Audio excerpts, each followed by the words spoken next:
Hello students, very good evening everyone. Yes, we have completed the theory portion of first chapter and we have solved all the examples of first chapter. In this video, we'll start solving the questions which are asked in your exercise. Let's not waste the time. Let's start with the first question of your exercise. जो શું કહે છે students, what is the force between two small charged spheres having charge of 2 into 10 raised to minus 7 and 3 into 10 raised to minus 7 placed 30 centimeter in air? જો આવા questions હોય ને students, અને હું તો કહું છું mark this as MCQ. Board આને એમસીક્યુ માં કન્વર્ટ કરીને પૂછશે, એમાં કાંઈ નથી. You just have to substitute the formulas, right? See what is F equals to K Q1 Q2 by R square. બસ બધું આપેલું જ છે, સોલ્વ કરો ને. K 9 into 10 raised to 9, Q1 2 into 10 raised to minus 7, Q2 3 into 10 raised to minus 7, R square R30 આપ્યું છે, so 0.3 the whole square મીટરમાં કન્વર્ટ કર્યું. That's it. આટલા ન્યૂટન. કેવી રીતે 3 માર્ક્સમાં પૂછું? ડન? Okay, yes of course. અમુક ક્વેશ્ચન્સ તો મેં જ્યારે તમને વિડીયોમાં થિયરી સમજાવી હતી ને એની સાથે બી એક્સપ્લેન કરેલા છે, પણ કદાચ કોઈને ખાલી ન્યુમેરિકલ્સ જોવા હોય તો ચલો નેક્સ્ટ ક્વેશ્ચન. અરે બાળકો, mark this also as your MCQ. શું કહે છે જો, the force on a small sphere of charge 0.4 due to another small sphere of charge minus 0.8 in air is 0.2 Newton. અરે ક્વેશ્ચન થોડો ઇનકમ્પ્લીટ લાગે છે. ધ ફોર્સ ઓન બે charge આપ્યા છે સ્ટુડન્ટ, એક આપ્યો છે 0.4 માઇક્રોકુલમ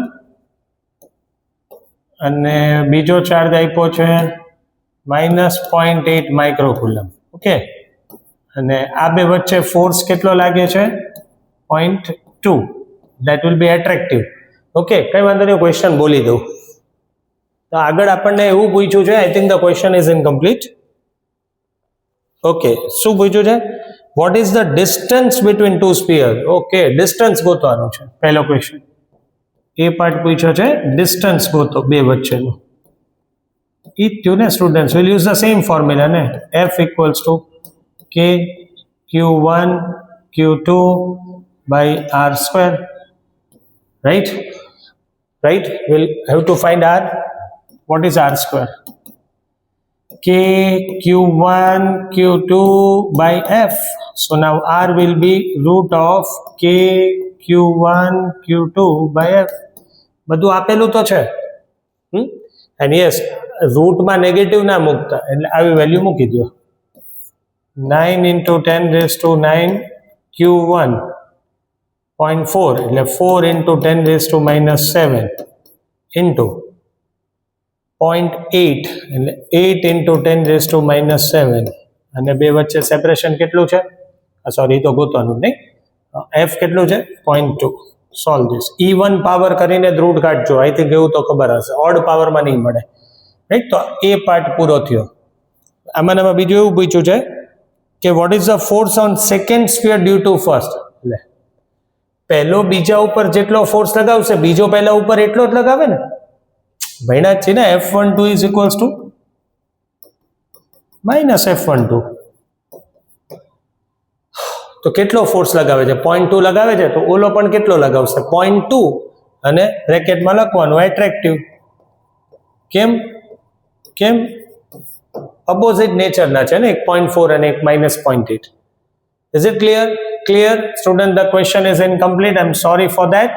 આપણે બે વસ્તુ જોઈ છે, એક ડિસ્ટન્સ અને એક આના ઉપર આટલો ફોર્સ લગાવે તો બીજો કેટલો લગાવે તો સેમ જ આવે. Clear? Okay, next one. Check that the ratio KE square upon GMEMP is dimensionless. Look up a table of physical constant and determine the value of this ratio. Okay. એટલે પહેલા એવું કહે છે કે ચેક કરો આ રેશિયો ડાયમેન્શનલેસ આવે છે એમ. Okay, let's check. તો પહેલા તો ઉપરનો રેશિયો છે ઇલેક્ટ્રિકલ ફોર્સ બતાડે ને, વિચ ઇઝ કે Q1 Q2 by r square. Done. તો કે ઈ સ્ક્વેર ઇક્વલ્સ ટુ શું આવ્યું સ્ટુડન્ટ્સ? એફ આર સ્ક્વેર આવ્યું. તો કે ઈ સ્ક્વેરની યુનિટ શું આવે? Newton metre square. Say this as equation 1. કે Q1 Q2 by r square multiply કર્યું, ઇઝ ઇટ? અને બીજું ગ્રેવિટેશનલ ફોર્સ શું હતો? G m1 m2 by r square. f of g into r square is equals to g m of e m of p. right? તો g m of e m of p આનું પણ શું આવ્યું? Newton metre square. એ જ આવ્યું. તો બેનો ratio કે ઈ સ્ક્વેર અપોન જી એમ ઈ એમ પી શું આવે? તો કે ન્યૂટન મીટર સ્ક્વેર. આ યુનિટની વાત કરું છું, ન્યૂટન મીટર સ્ક્વેર. કેન્સલ થઈ જશે. તો કેવું આવ્યું? ડાયમેન્શનલેસ. યુનિટ જ નથી, શું ડાયમેન્શન લખું? m0 l0 t0. તો yes, it is a dimensionless quantity, dimensionless ratio. અને ટેબલમાંથી જોઈને વેલ્યુઝ મૂકીને રેશિયો શું સિગ્નિફાય કરે છે? ઓહો, જો ઉપર શું થશે? વેલ્યુ મૂકો 9 into 10 raised to 9 into 1.6 into 10 raised to minus 19 એનો square, 6.67 into 10 raised to minus 11, mass of electron 9.1 into 10 raised to minus 31 into 1.66 into 10 raised to minus 27. Students, આ તમે આ એવું કહેવા માંગે છે કે electrical force is quite stronger than gravitational force. આ તમે જો રેશિયો બહુ મોટો આવશે. જસ્ટ તમે જો -38 પ્લસ 9 એવું થયું. વેલ્યુઝ છોડ દો. -38 એટલે તમે કેલ્ક્યુલેશનમાં આખી વેલ્યુ ગોતજો. હું જસ્ટ આ એવું થશે કે રેશિયો છે ને -38 પ્લસ 9 એટલે 10 raised to minus 29 થશે. અને નીચે તો બહુ જ ઓછું થશે ને. તમે જો 27 plus 11 that is 38 અને 31 69. ઓહો, -69 ઉપર જશે એટલે એપ્રોક્સિમેટલી જે પણ આગળ વેલ્યુ હોય ઇન્ટુ 10 raised to 40 જેવું થયું. એટલે 39 યા 41 સમથિંગ લાઈક દેટ આગળની વેલ્યુનો પોઈન્ટ ચેન્જ કરશો એટલે. તો આ તો બહુ વેલ્યુ વધારે નો આવી. યસ, આનો મિનિંગ શું થયો? Electrical force is quite stronger than gravitational force. એટલે તો સ્ટુડન્ટ જ્યારે બે પ્રોટોનની વાત કરતા હતા તો આપણે ખાલી રિપલ્સિવ ફોર્સ જ લેતા હતા ને, ગ્રેવિટેશનલ ફોર્સ ક્યાં લેતા હતા? ત્યારે પ્રોટોન છે તો એનું માસ તો હતું જ ને. માસ હતું તો આપણે ક્યાં gm1 m2 by r square યા ગ્રેવિટેશનલ પુલ ક્યાં કન્સિડર કર્યો હતો? ખાલી રિપલ્સિવ ફોર્સ જ લીધો હતો ને.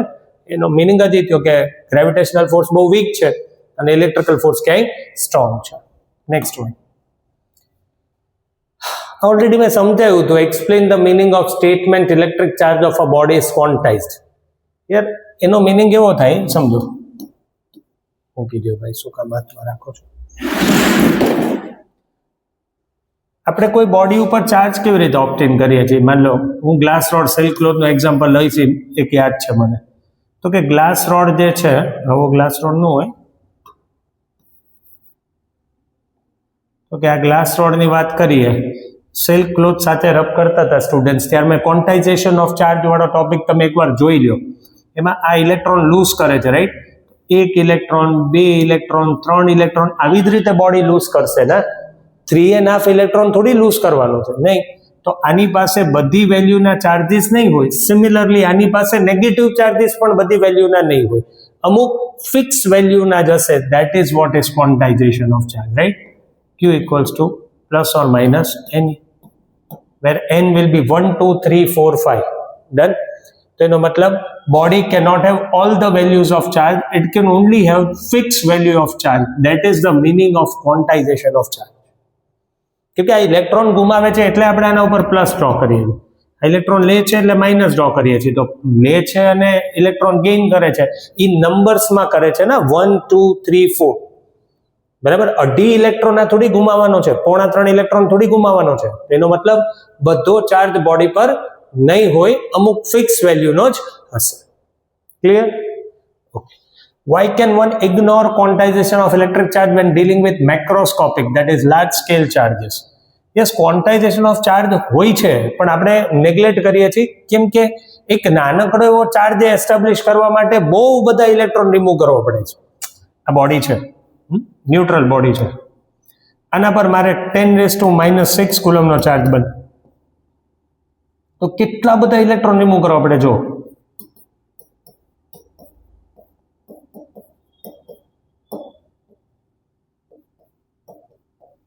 છે Q equals to NE, N equals to 10⁻⁻6 by charge of electron. આગળનું છોડ દો, આગળનું રાખવું હોય તો રાખો, તો your answer will be 6.25 into 10⁻12. See, the number of electrons which are to be removed in order to establish a charge of 10⁻⁻6 is 10⁻12. These are very large in number. તો કટકા ન પાડી શકો ને, I will take it as a continuous flow only.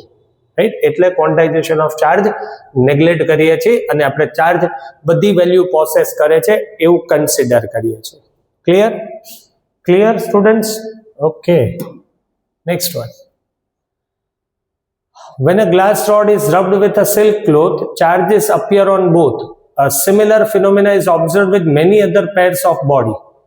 Explain how this observation is consistent with the law of conservation of charge. ગમે તે pair of body માટે conservation of charge valid જ છે. જો શું કહે છે એવું કહે છે, જો સમજો. અગેન ગ્લાસ રોડ લઉં, ગ્લાસ રોડ, અહીંયા શું લીધું તો કે સિલ્ક ક્લોથ, બરાબર, આ સિલ્ક ક્લોથ. સ્ટુડન્ટ્સ કઈ રબ નથી કરતો તો આ પણ કેવું છે? ન્યુટ્રલ. આ પણ કેવું છે? ન્યુટ્રલ. બે ન્યુટ્રલ છે. યસ. તો ઓવરઓલ આખી સિસ્ટમ એટલે જેમાં બે થી વધારે બોડી હોય, ત્યાં બે બોડી છે. આ સિસ્ટમ કેવી છે? ન્યુટ્રલ. બરાબર. તો હવે જ્યારે રબ કરીશ સ્ટુડન્ટ્સ, રબ કરીશ તો glass rod will lose electron, right? હા, તો ગ્લાસ રોડ એક ઇલેક્ટ્રોન લૂઝ કરશે, ચલો 2 કરશે, ચલો 3 કરશે, 4 કરશે. 4 ઇલેક્ટ્રોન લૂઝ કર્યા, આના ઉપર કેટલો ચાર્જ આવ્યો? +4 ઇલેક્ટ્રોન જેટલો પ્લસ આવ્યો, અને આના ઉપર -4 ઇલેક્ટ્રોન. તો ભાઈ આખા સિસ્ટમ તો છેલ્લે કેવી રહી? ન્યુટ્રલ જ રહીને.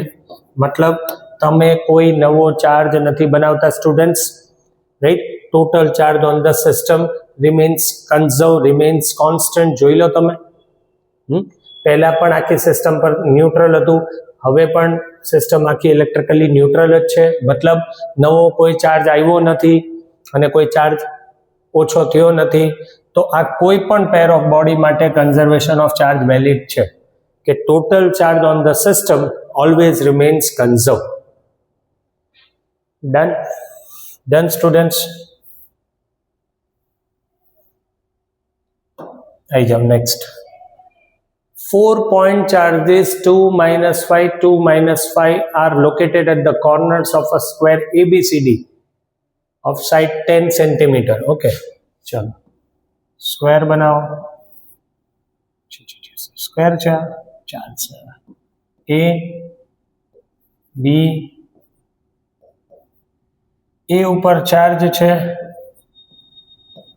2 માઇક્રોકુલમ, B ઉપર ચાર્જ છે -5 માઇક્રોકુલમ, C ઉપર ચાર્જ છે 2 માઇક્રોકુલમ, D ઉપર -5 માઇક્રોકુલમ. ઠીક છે, ચલો કોઈ ઇશ્યુ નથી. સાઈડ આપી છે 10, સ્ક્વેર એટલે બધી સાઈડ 10 જ હશે. શું કીધું છે? What is the force on a charge of 1 microcoulomb placed at the centre? Okay, અહીં એક ચાર્જ મૂક્યો છે સેન્ટરે, કેટલો? 1 માઇક્રોકુલમ. તો જો સ્ટુડન્ટ્સ એક ક્લિયર રાખો, આ 10, આ પણ 10, right?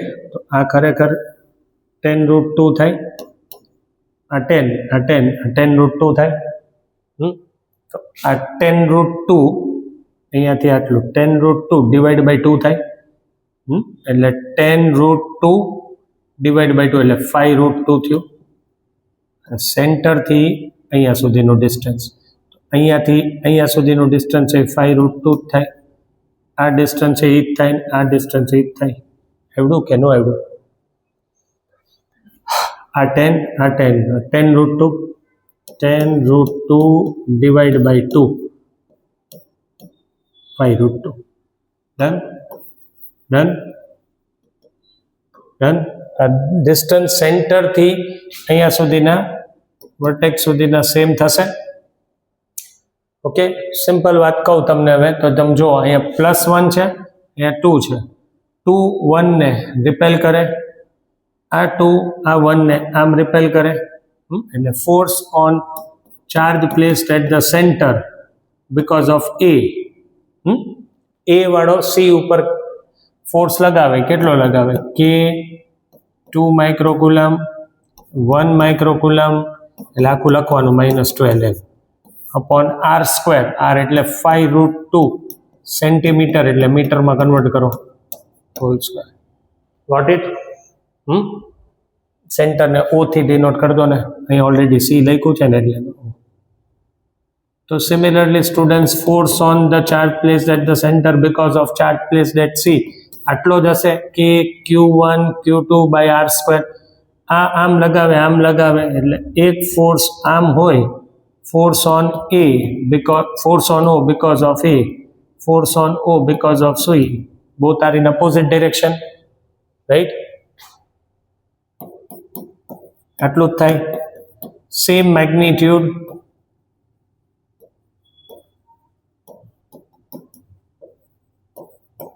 opposite direction.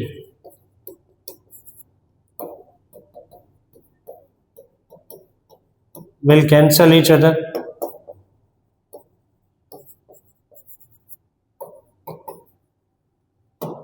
Got it students? तो कैंसल कर दे. सिमिलरली आ जो -5 वाળો આને અટ્રેક્ટ કરશે લાઇટ કલરનો, તો આ -5 વાળો આને અટ્રેક્ટ કરશે સ્ટુડન્ટ્સ. Done done. તો સેમ થયું, આવડશે લખતા આ જ રીતે. Force on O because of B, force on O because of D, same magnitude, opposite direction. તો આને કેન્સલ કરી દેશે, આને કેન્સલ કરી દેશે. તો નેટ ફોર્સ શું આવ્યું? 0. What is the net force? 0 students. All the forces are equal and opposite, so they will cancel each other. Clear? Clear? Next one. Field line is a continuous curve. That is, field line cannot have sudden breaks. Why not? Field line શું છે? તો કે field line એક એવો curve છે, બરાબર, કે જેના ટેન્જન્ટ પર ઓર a tangent draw करो, that will represent the direction of electric field, right? That will represent the direction of electric field. तो भाई एक चार्ज लियो, एक चार्ज હું લઉં છું, તો સ્ટુડન્ટ્સ આની ઇલેક્ટ્રિક ફિલ્ડ તો ઇન્ફાઇનાઇટ સુધી ચાલે ને, આની ઇલેક્ટ્રિક ફિલ્ડ તો ઇન્ફાઇનાઇટ 0 થાય ને. સમજો શાંતિથી હું શું બોલું છું. ફિલ્ડ લાઇન શું છે? તો કે ફિલ્ડ લાઇન એક ઇમેજિનરી કર્વ છે which we are drawing in a way, in such a way that tangent to the field line should represent the direction of electric field. તો electric field extends up to infinite. તો field line એ infinite સુધી જઈ શકે ને, it should be continuous. field line થોડી વચ્ચેથી ગાયબ થઈ જાય છે. આ ચાર્જ છે તો બરાબર, આની ફિલ્ડ ઇલેક્ટ્રિક ફિલ્ડ ડ્રો કરવાની કે આપણે આમ ડ્રો કરી છે, આમ ડ્રો કરી છે, તો આ તો કન્ટિન્યુઅસલી આ તો એક્સટેન્ડ થશે ઇન્ફાઇનાઇટ સુધી ને, રાઈટ. અને આમાં જ આપણે કર્વ બનાવીએ છીએ જેને આપણે ફિલ્ડ લાઇન કહી છે, જેને આપણે ફિલ્ડ લાઇન કહી છે. તો ઇલેક્ટ્રિક ફિલ્ડ ઇન્ફિનિટી સુધી જાય તો ફિલ્ડ લાઇન ઇન્ફિનિટી સુધી જવું જોઈએ ને, વચ્ચે થોડી ગાયબ થઈ જાય. અને એટલે તો એને લાઇન્સ ઓફ ફોર્સ કહેવાય. એટલે એક પોઝિટિવ ચાર્જને અહીંયા મૂકું તો it will move in the direction of field line, right. તો આવું થોડી થાય, અહીંયા ફોર્સ લાગ્યો પછી કંઈ નહીં, બટ ફોર્સ લાગ્યો આવી રીતે થોડી થાય. So field line has to be continuous. Field line has to be continuous. It cannot have sudden breaks. Done? Done?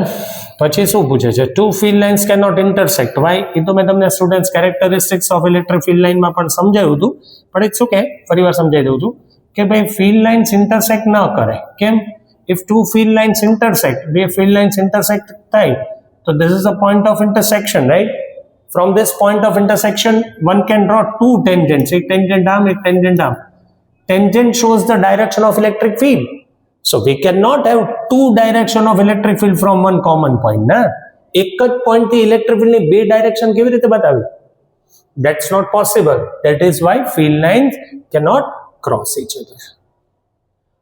Clear, students? Done? 2-point charges 3 and -3 are located 20 centimeter apart in vacuum. Okay. 3 microcoulomb, -3 microcoulomb. These are located 20 centimeter apart. What is the electric field at the midpoint of the line joining two charges? Okay, you have to find electric field somewhere here. એટલે અહીંયા એટલે ક્યાં 10 centimetre હે. Clear students? Of course positive charge અને electron એનાથી દૂર, એટલે આમ નેગેટિવની એની તરફ સ્ટુડન્ટ્સ, નેગેટિવની એની તરફ, પોઝિટિવની એનાથી દૂર. તો આ પોઈન્ટ ઉપર ઇલેક્ટ્રિક ફિલ્ડ એક જ ડાયરેક્શનમાં બની, તો નેટ ઇલેક્ટ્રિક ફિલ્ડ કેટલી બનશે?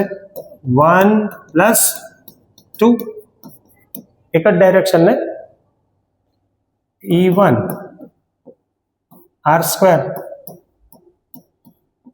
0.1 નો સ્ક્વેર ને સ્ટુડન્ટ્સ, 10 સેન્ટીમીટર એટલે 0.1. મારે તો P અહીંયા સેન્ટરે જોઈ છે, O પોઈન્ટે જોઈ છે, પ્લસ KQ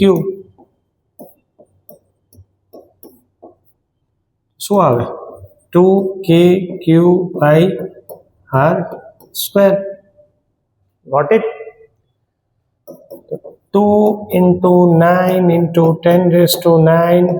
Q કેટલું છે સ્ટુડન્ટ્સ? 3 માઇક્રોકુલમ, 3 × 10⁻⁶. R 10⁻². 2754 એટલે 5435 એટલે 5.4 10⁻⁶ ન્યૂટન પર લંબ.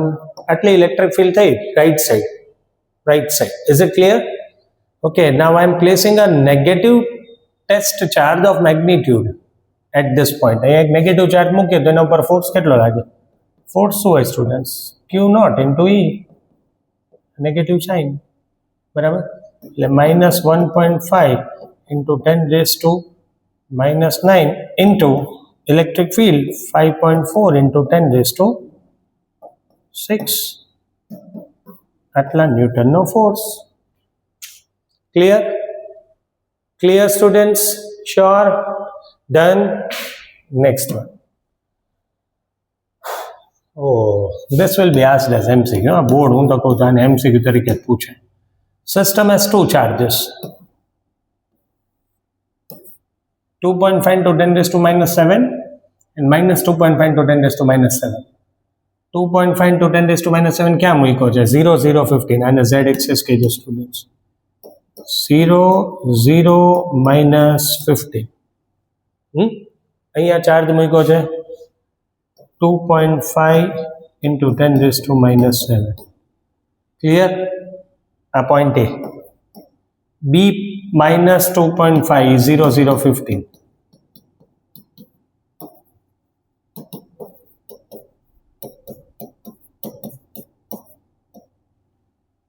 Done? So basically dipole થયું ને આ તો. What are the total charge? By total charge તો 0 થઈને ચાર્જ તો સ્કેલર ક્વોન્ટિટી છે. ચાર્જ સ્કેલર ક્વોન્ટિટી છે. એક નેગેટિવ, પોઝિટિવ 0. ડાયપોલ મોમેન્ટ કેટલી થાય?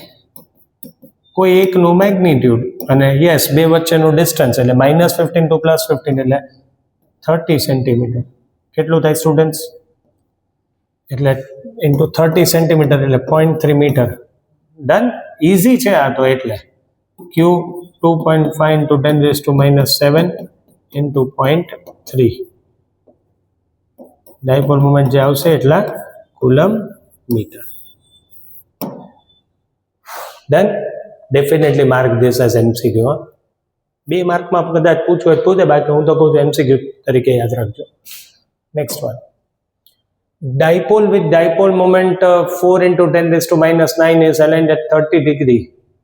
Calculate the magnitude of torque. MCQ. Definitely board ને પૂછો એટલે MCQ પૂછી શકે. બધું આપ્યું જ છે. ટોર્ક કેટલો લાગે એ પૂછો. ડાયપોલ મોમેન્ટ કેટલી છે? 4 × 10⁻⁹ કુલમ મીટર. થીટા કેટલું છે? 30 ડિગ્રી. ઇલેક્ટ્રિક ફિલ્ડ કેટલી છે? 5 × 10⁻⁴. What is the magnitude of torque? Students, just substitute nahi hai. What is torque? PE sin theta. PE sin theta. P કેટલું છે? 4 into 10 raised to minus 9. 5 into 10 raised to 4. Sin theta 1 by 2. 10, 5, 10 raised to minus 4 Newton meter. Done? તમને એમ થાય કે પણ આમાં હું શું explain કરું, ખાલી ફોર્મ્યુલા મૂકવી રાખવાની છે સ્ટુડન્ટ્સ. ડન? ઓકે, ચલો હવે નેક્સ્ટ વન.